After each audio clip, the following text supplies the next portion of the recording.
మొన్నటి వరకు కూడా ఫ్యాక్షన్తో అనంతపురము కడప అల్లకొల్లాలో ఉన్నటువంటి పరిస్థితే. 1976లో మీరు ఎస్కేలో ఉండేటప్పుడు ఆ సమస్యలు మీరు ఏ విధంగా ఎదుర్కొన్నారు? మిమ్మల్ని బాగా ఇబ్బంది పెట్టే సంఘటన ఏమైనా ఉందా? ఇక్కడ అపాయింట్మెంట్స్ అంతా ఈ పొలిటికల్ బేస్డ్ కావాలంటారు. సిపిఐ వాళ్ళేమో సిపిఎం వాళ్ళకి ఇవ్వద్దనేది, సిపిఎం వాళ్ళు సిపిఐకి ఇవ్వద్దనేది, ఆ విధంగా రిప్రజెంటేషన్. న్యూస్ తెలుస్తానే వాళ్ళకు వచ్చి గెలాట్ చేసేవాళ్ళు ఇంటి దగ్గర. మన ఇంటి దగ్గరికి వచ్చేవాళ్ళు. ఒక పర్యాయం పెద్ద గ్రూప్ వచ్చినారు ఇప్పుడు 5 o'clock అంత మార్నింగ్. సార్ ఏ సమస్య మీద వచ్చారు సార్? ఈ స్టూడెంట్స్ పుల్లారెడ్డి అని సార్, అక్కడ గొల్లలు కూడా రెడ్డి అని పెట్టుకుంటారు. ఇప్పుడు చిత్తూరు డిస్టిక్లో అనంతపూర్ మదనపల్లి కమ్మాసంత రెడ్డిస్ వాళ్ళు. ఓకే.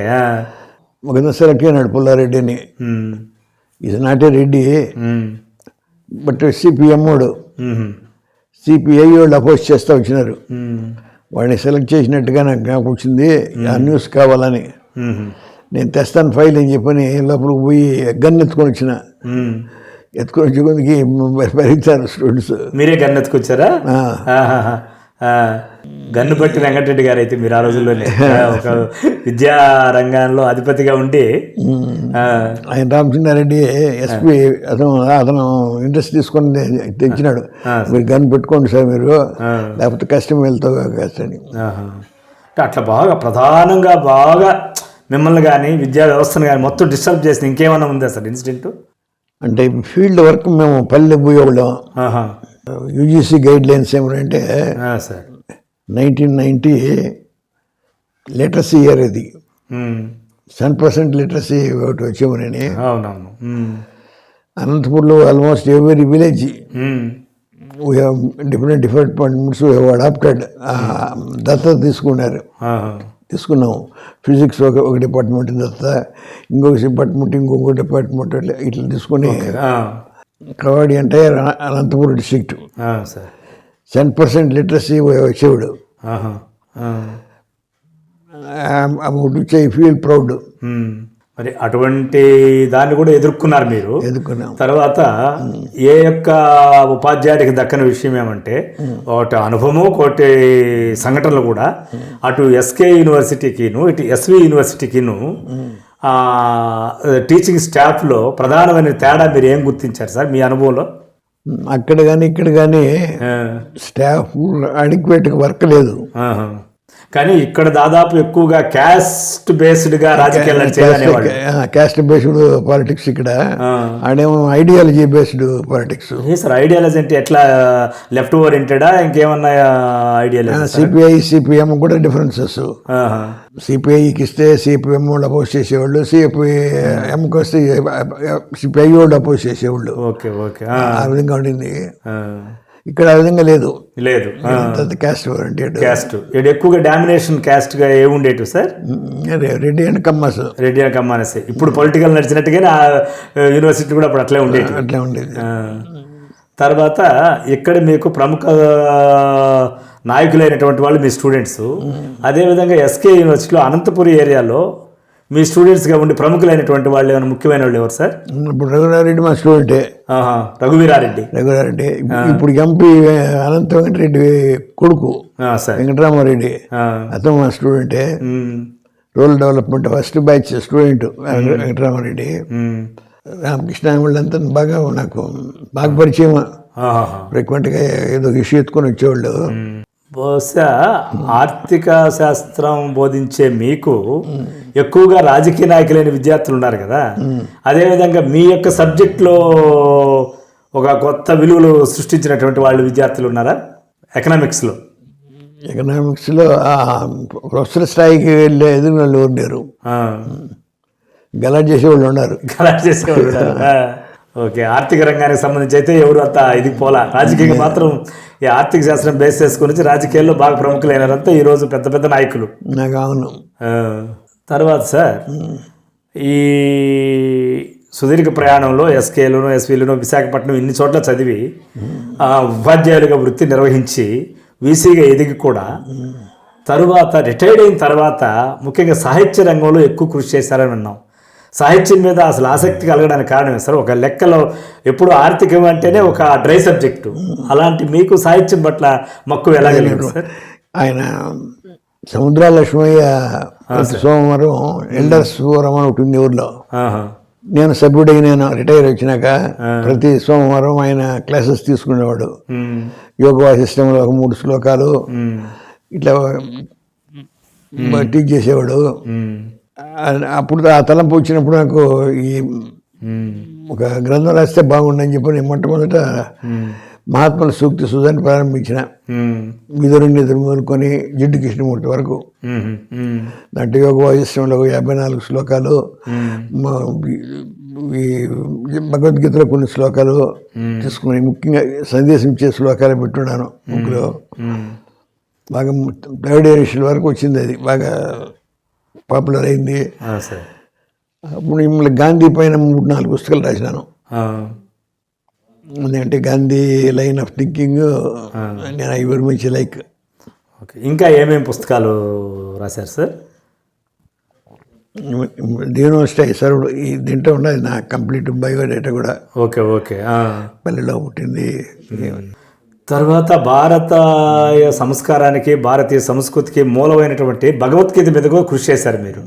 ఈ భగవద్గీత మీద ఇప్పుడు ఎంతోమంది రాసినారు, మళ్ళీ మీరు రాయాలనుకోవడానికి కారణం ఏమి సార్? అందరికీ అర్థమయ్యే రీతిలో రాయాలనేసి ఉద్దేశం. ఓకే. దాదాపు క్లిష్ట వ్యవహారికము లేకపోతే గ్రాంధికంలో ఉండేదాన్ని ఇంకా ఈజియెస్ట్ లాంగ్వేజ్లోకి మార్చి జనానికి అందించాలని దీంతో రాశారు. అంతే. ఎన్ని భాగాలు రాశారు సార్ అది? ఇప్పుడు ప్రింటింగ్లో ఉంది. ఎక్కువ పేజీలు ఎక్కువ రాదు, 100 పేజెస్ మించి రాదు. ఓకే. అది చదువుతూ ఉంటే మీకు ఏమనిపించింది సార్? భగవద్గీత మొత్తం మీరు పరిశోధించే క్రమంలో ఇంకా తెలియాల్సిన అంశాలు, తెలుసుకోవాల్సిన విషయాలు చాలా ఉన్నాయి, భగవద్గీత కొంతే తెలిసింది పూర్తిగా తెలియలేదని అనుకున్నారా? దాని నుంచి ఇంత అంశం ప్రజలకు చెప్పలేకపోతున్నారు, మనం చెప్పాలని అనిపించిందా?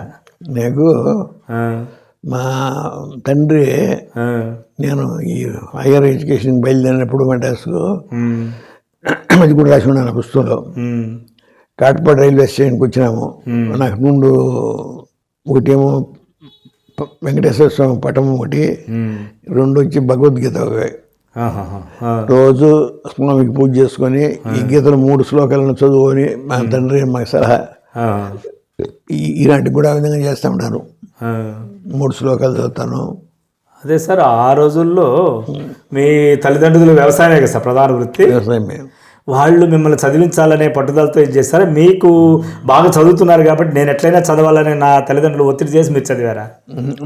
నా ఇంట్రెస్ట్ ఎక్కువగా. తల్లిదండ్రులకు సంబంధించి అంత వాళ్ళకి తెలియదు కదా ఆ రోజుల్లో. తర్వాత మీ బాల్యం నుంచి ఇప్పటి వరకు మీ కుటుంబ జీవనం ఏమి సార్, నేపథ్యం? తల్లిదండ్రుల కాడి నుంచి ఇప్పుడు మీ మన మేడము, తర్వాత పిల్లలు. అంటే ప్రధానంగా మా వ్యవసాయ కుటుంబమే సార్. మా తండ్రి కాలేజీ స్థాయిలో చదువుకోలే. ఆయన రామాయణం భాగవతం బాగా తరువుగా ఉన్నాడు. కర్ణుని పాత్ర మంచిదని శ్లాఘించేవాడు. అతనికి ఉండే అభిప్రాయం అతనికి ఉన్నాయి. అంతేగాని అడ్వాన్స్గా చదువుకున్న వాళ్ళేం కాదు. యూనివర్సిటీ ఆ రోజుల్లో ఇది కాదు కదా, యూనివర్సిటీలో చదువుకున్న వాళ్ళేం కాదు. నన్ను చదివించాలన్న మాత్రం వాళ్ళకు ఉద్దేశం ఉండింది. మీరు ఎంతమంది సార్ అన్నదమ్ములు కానీ, చెల్లెళ్ళు, అక్క వాళ్ళు? నేను ఒక్కడే. అంటే మా అన్న ఉండాడు, చనిపోయినాడు. Okay. 3rd class 4th class నుంచి చనిపోయినాడు. నేను ఒక్కడే. మళ్ళీ మా తండ్రికి మ్యారేజ్ అయింది. ఆమె కూడా నన్ను బాగానే చూసుకుంటూ ఉండింది. ఇప్పుడు 1930 ప్రాంతంలో అంటే 1947 ఇండిపెండెన్స్కి ముందు దాదాపు 20 సంవత్సరాలు సార్. 20 కాదులే, 17 సంవత్సరాలు. ఆఫ్టర్ 15 ఇయర్స్ అప్పుడు మీకు స్వతంత్ర ఉద్యమం కొంత చూచాయిగా తెలిసి ఉంటుంది. అప్పుడు గాంధీని చూశాను. ఏ సందర్భంలో చూశారు? 2 పర్యాయాలు. బాంబే నుంచి మెడ్రాస్కి వెళ్తామన్నాడు వయా రేణుగుంట. ఆయన రంగస్వామి గారు అనేసి మాకు గురువు, ఆయన చెప్పినాడు గాంధీ ఇటు వయా రేణుగుంట వెళ్తాడు, చూసి ఇటువంటి చూడబండి అని. పోయినాము. ఇంకా 2 నెలలేమో ఛార్జెస్ పకాలటు రేణుగుంట. అది ఫస్ట్ టైం గాంధీని చూడడం. ఆయన 3rd క్లాస్లో ఎప్పుడు ప్రయాణం చేసేవాడు. ట్రైన్ నిలొస్తూనే కోచింగ్ గేట్ కాడికి వచ్చినాడు. అందరికీ దండం పెట్టినాడు, మేము దండం పెట్టాము. అంతే, గేమ్ ఉపన్యాసాలు ఏమీ లేదు. అది ఫస్ట్ టైం అయింది చూడండి నేను. ఓకే. మరి నెక్స్ట్ ఇయర్ 1946లో ఇక్కడ తిరుపతిలోనే దేవస్థానం బిల్డింగ్ పైన కూర్చొని ఉన్నాడు. ఒక కార్నర్లో కూర్చొని రాసుకుంటా ఉంటాడు. ఒకరిని పంపించినారు చూడమని. చూసి వచ్చేసినాం అంతే. ఆయన ఏమి ఉపన్యాసాలు ఇచ్చేదేం లేదు. ఫ్యామిలీస్ మేము 2 బ్రదర్స్. మా అన్న చనిపోయినాడు చిన్న వయసులోనే. నాకు 2 పిల్లలు, కూతురు కొడుకు. కూతురు ఆల్ ఇండియా రేడియోలో డైరెక్టర్గా ఉండి రిటైర్ అయింది. పేరు సార్? డాక్టర్ కె విజయ, తెలుసు, హైదరాబాద్ అని ఉంది. ఇప్పుడు వైస్ ఛాన్సలర్గా సుదీర్ఘమైనటువంటి ఉద్యోగ ధర్మం సార్. అందులో సిలబస్కి సంబంధించి ఏమైనా మార్పులు చేర్పులు కొత్త చేంజెస్ ఏమైనా తీసుకొచ్చినారా మీ యొక్క వైస్ ఛాన్సలర్ డ్యూటీ టైంలో? నేను క్వశ్చన్ పేపర్ ప్యాటర్న్ చేంజ్ చేసినాను. ఇప్పుడు ఇక్కడ ఎస్ యూనివర్సిటీ కానీ అన్ని యూనివర్సిటీస్లో 10 క్వశ్చన్స్ ఇచ్చి అటెంప్ట్ ఎనీ 5. బట్ నేను I have chosen different line. ఈ సివిల్స్ మనకు వచ్చేటట్టుగా objective type of questions paper. దాన్ని పెద్ద ప్రొటెక్ట్ చేసినారు. ఎందుకంటే it needs lot of preparation by the teacher. అందువల్ల అపోజ్ చేసినారు. బట్ సక్సెస్ అయింది. It's going on even now. ఇప్పుడు కూడా అదే యొక్క సిస్టమ్ నడుస్తూ ఉంది. And then department economics department 2 చేసినాను. ఎకనామిక్స్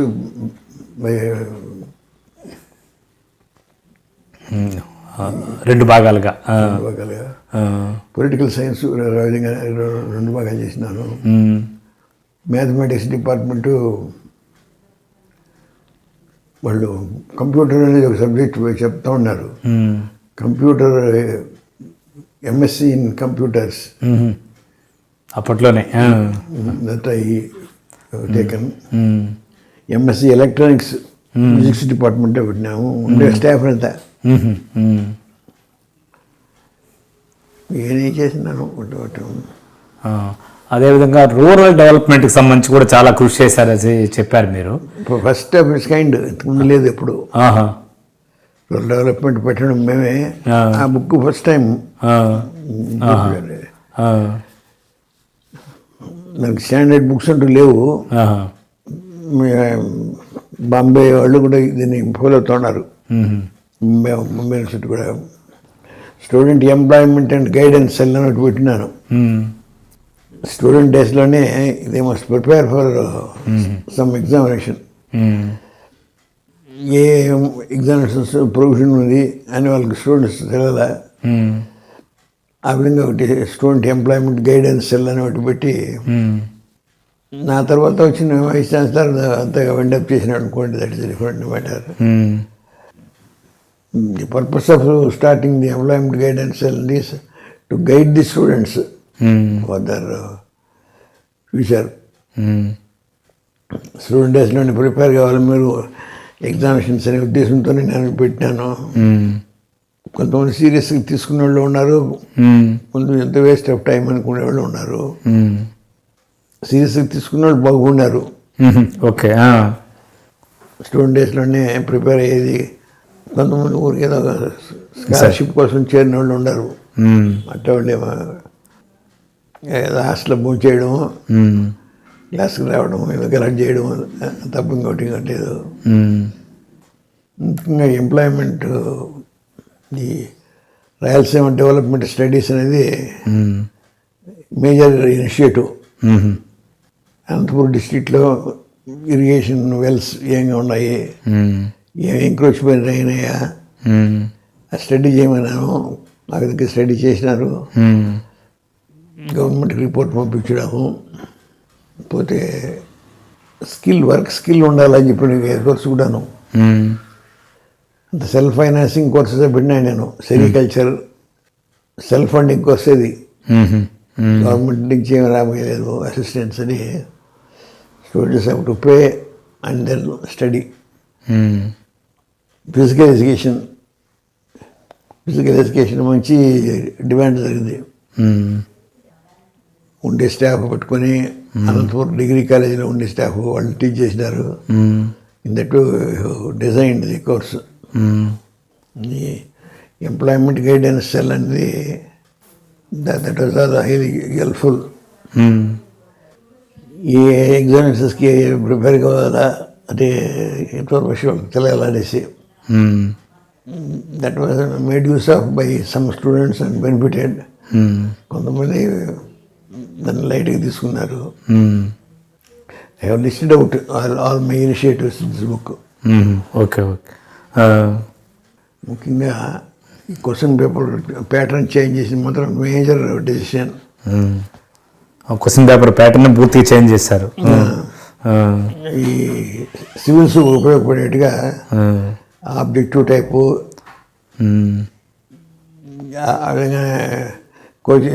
కోచింగ్ కూడా కష్టమే. అందువల్ల by instigated by staff own గెలర్ చేసినారు. అపోజ్ చేయాలి ఏ యూనివర్సిటీ లేదు ఇక్కడ మాత్రం ఎందుకు పెట్టాలని. బట్ వెంట హెడ్ ఇప్పుడు కూడా కంటిన్యూ అవుతా ఉంది. సరే, అవునవును. అప్పుడు ఏదో అది నోట్ పడిన స్టూడెంట్ డేస్లో అనుకుంటే నోట్స్ కూర్చొని డిక్టేట్ చేయడము, పర్సనల్ టీచ్ చేయడము, ఇదంతా నోట్ డిక్టేషన్. ఇప్పుడు ఆ విధంగా లేదు. It needs lot of preparation and part of the students. Okay okay. The major decision. Okay sir. 1931లో ధనూజవారిపల్లిలో జన్మించిన వెంకటరెడ్డి గారనే విద్యార్థి అంచెలంచెలుగా విద్యాదశలో ఎదిగి వైస్ ఛాన్సలర్గా ఎస్కే యూనివర్సిటీలో రిటైర్డ్ అయ్యి ఇప్పుడు సాహిత్య రంగంలో విశేషంగా కృషి చేస్తున్నటువంటి వెంకటరెడ్డి గారి యొక్క ప్రస్థానాన్ని దాదాపు మనం అంతా సేకరించినామని అనుకుంటున్నాము. కొన్ని కారణాల రీత్యా, ఎందుకంటే సుదీర్ఘమైనటువంటి ప్రయాణంలో దాదాపు 94 ఏళ్ల వయసులో ఆయన అనుభవాలు మొత్తాన్ని మనకు చెప్పడం అనేది ఇప్పటి తరానికి చాలా అవసరమైంది. అలాంటి విశేషాలన్నింటినీ మనకు చెప్పిన కేతాటి వెంకటరెడ్డి గారికి మరీ మరీ కృతజ్ఞతలు. Thank you sir. మీ యొక్క విలువైన సమయాన్ని మాకు ఇచ్చి ఈ దీనిలో ఇంత ఓపికగా మాకు అన్ని విషయాలు చెప్పినందుకు మరీ మరీ కృతజ్ఞతలు సార్.